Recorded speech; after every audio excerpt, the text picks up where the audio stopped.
biscuit on there got a line also to match this one. Yeah, see? Now, do you want to know why it's called a biscuit joiner? Benjamin has a lot of questions. I put those inside. And the slots in there. Okay, let's turn. This is called a biscuit. Where do you think it goes? In the hole. In the hole. See how half of it sticks out? Mm-hmm. Where do you think that goes? In that hole. In that hole.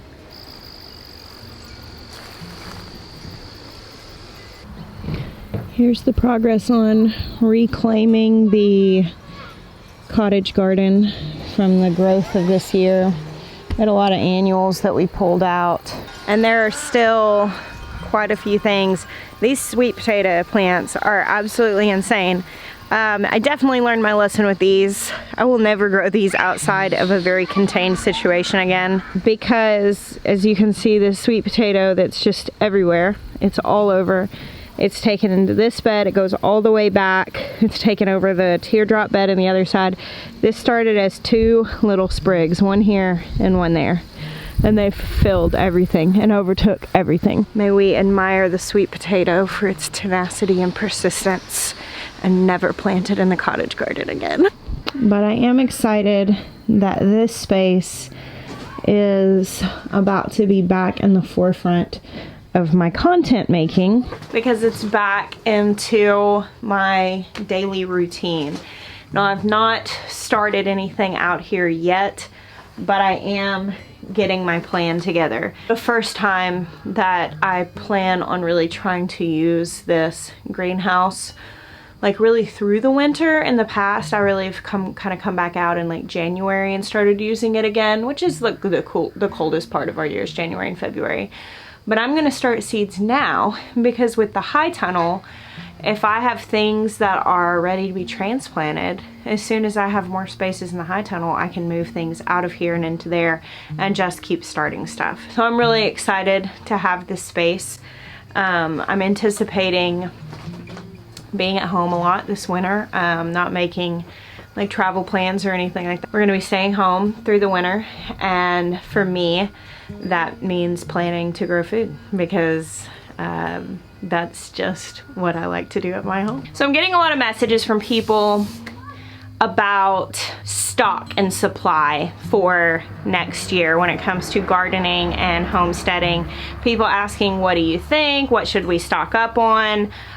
Do you think there are going to be supply issues? And obviously, guys, I'm just one person that has a little bit of experience in this. I don't know, I'm giving you my best guess, and I'm not going to venture off into politics and opinions. I do know people who run hatcheries and seed companies and have had conversations with them. This year, we had a massive surge of people that took an interest in homesteading for the first time. A lot of people, for the first time in their lives, saw empty grocery store shelves. It freaked a lot of people out, and they thought, I would really like to feel a little more secure in my food sourcing, understandably. The other thing is, a lot of people just had a lot of time on their hands that they haven't ever had before in the spring, either from working from home and not having to commute, or being off work for a while. And a lot of people gardened for the first time this year. It makes my heart incredibly happy. I think that that's a wonderful thing, and my hope this entire time has been that many people would come out of the year 2020 with new skills and new passions that they didn't have before. But it did put a massive strain on an industry that just wasn't used to that level of demand. So you could not really buy a lot of seeds this year. It was just hard to get things. If you were raising meat chickens, a lot of people hand plucked meat chickens because they could not find a plucker in stock. You couldn't buy canning supplies. You couldn't buy like a pressure canner. A lot of things that were homesteading and preservation and sustainability, survival related, they were hard to find because people kind of freaked out not knowing what was going on. And now that we're going into the winter and people are talking about shutdowns and lockdowns and all of that stuff again, I do kind of foresee that we could see another wave of that. We could see, I don't think this urgent feeling to source your food locally, grow your food, and take responsibility for where your food comes from, I don't really foresee that going away really soon. I think you're gonna see this increased demand is just gonna be kind of the norm now, which is great. So what that means for those of you who may be experienced or you're already thinking about it now, yeah, I would go ahead and buy your seeds. If you are knowing that you're going to be growing a garden next year, it's the time to buy seeds. Right now is when the seed companies are restocking. Right now is when hatcheries are taking orders for the next year. This is the time anyway. I mean, like anything going on in the world aside, this is when people who grow gardens real regularly a lot of times will buy their seeds. For me personally, I'll tell you what I'm doing. I've already begun to buy potting soil to start seeds in. Of course, I'm starting seeds early, but I'm keeping in mind and buying for the spring as well. So I make sure that I have those supplies here at my house.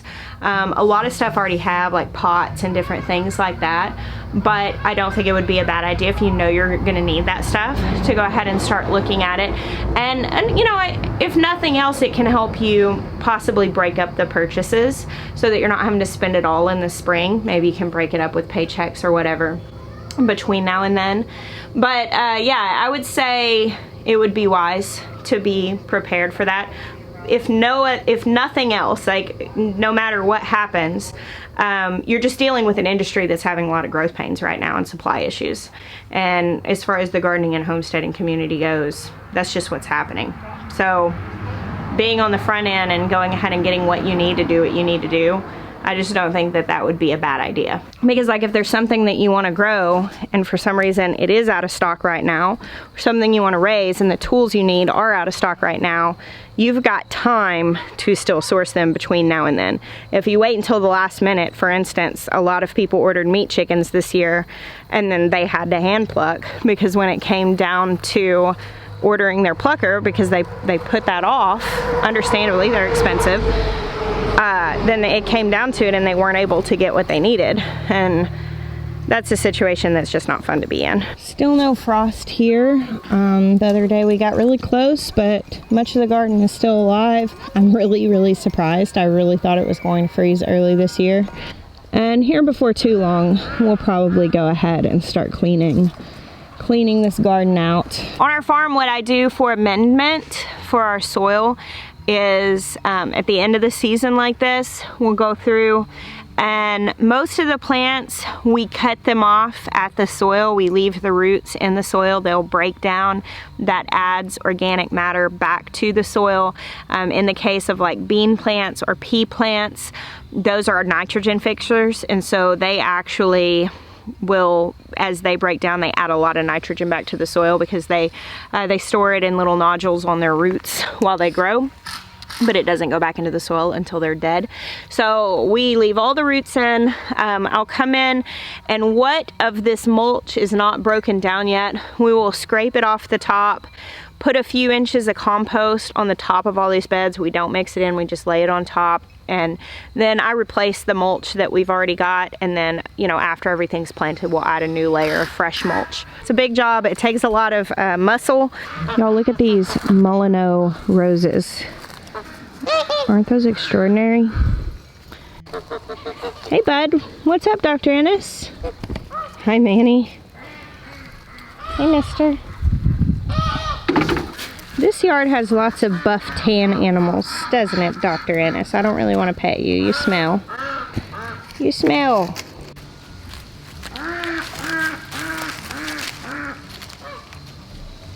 This time of year I have such a hard time with videos. I'm just walking through here and it's very beautiful. The farm in the fall, the late fall and into the winter, it is beautiful in its own kind of way. Sort of like a hushed, muted sort of thing. There's not a lot of color. It's not really vibrant. There are nibbly goats. There are nibbly goats. Do you need some attention?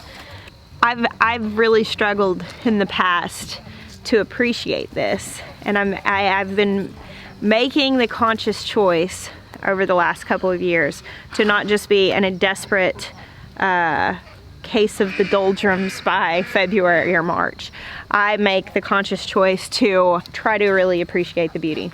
But when I edit these videos, I'm always like, oh, there's so little color. So I'm trying to take note of the beautiful things.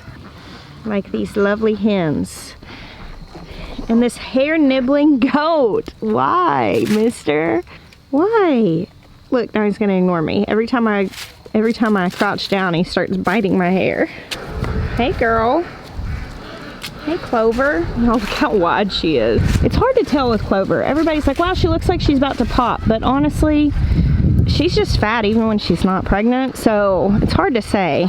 There was once before that I had attempted to breed her, and I was certain that she was pregnant, and I was just anticipating her having babies any day, and she never did. And so now she's been in here, she's been with a buck for the last few months. So I'm thinking she most likely is pregnant, but it's not an any day situation. Her udder's not that big. But they are looking pregnant. Anna is too, and I'm very excited because these two are probably my best milkers of all my goats. It warmed back up enough today to open the high tunnel. Such a lovely refuge of color on the gray farm.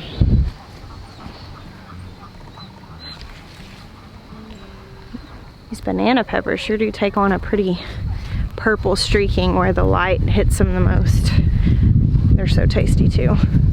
I love that it's mid-November and I'm still getting peppers. So all the potatoes are up. Sweet potatoes and regular potatoes. Ben Turn and I came out here day before yesterday and dug the rest of the potatoes.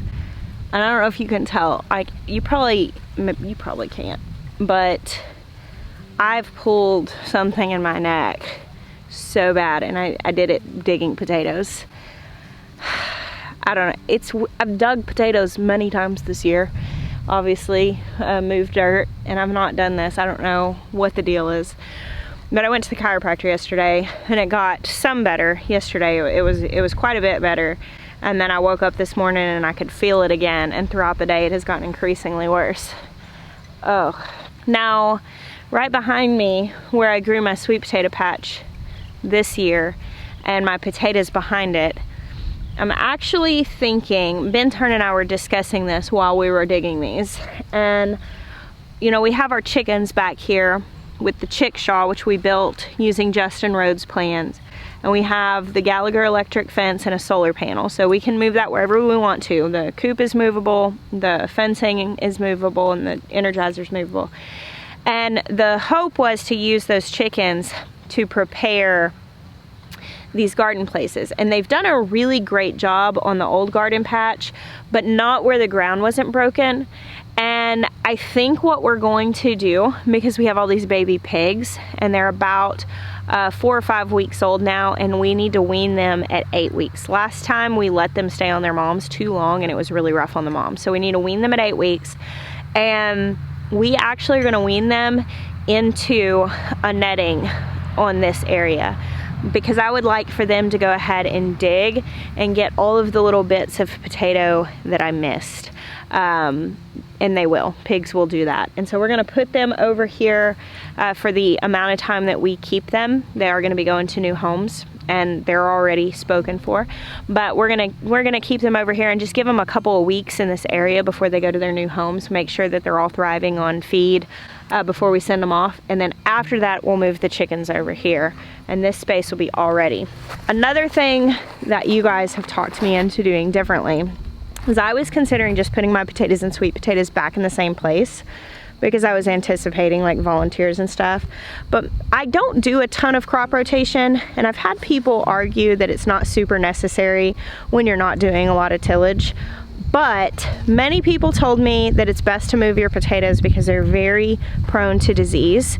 And I thought, well, that's fine. So we actually are gonna move the potatoes to the garden in front of the high tunnel. And then this garden will be things like corn and melons and stuff like that.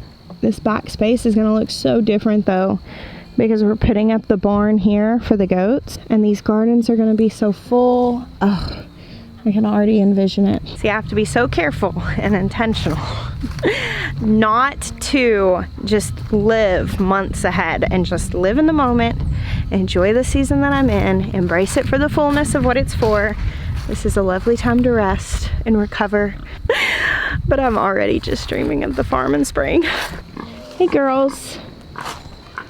Hey lovely girls. Still no babes from Doris. Look at her.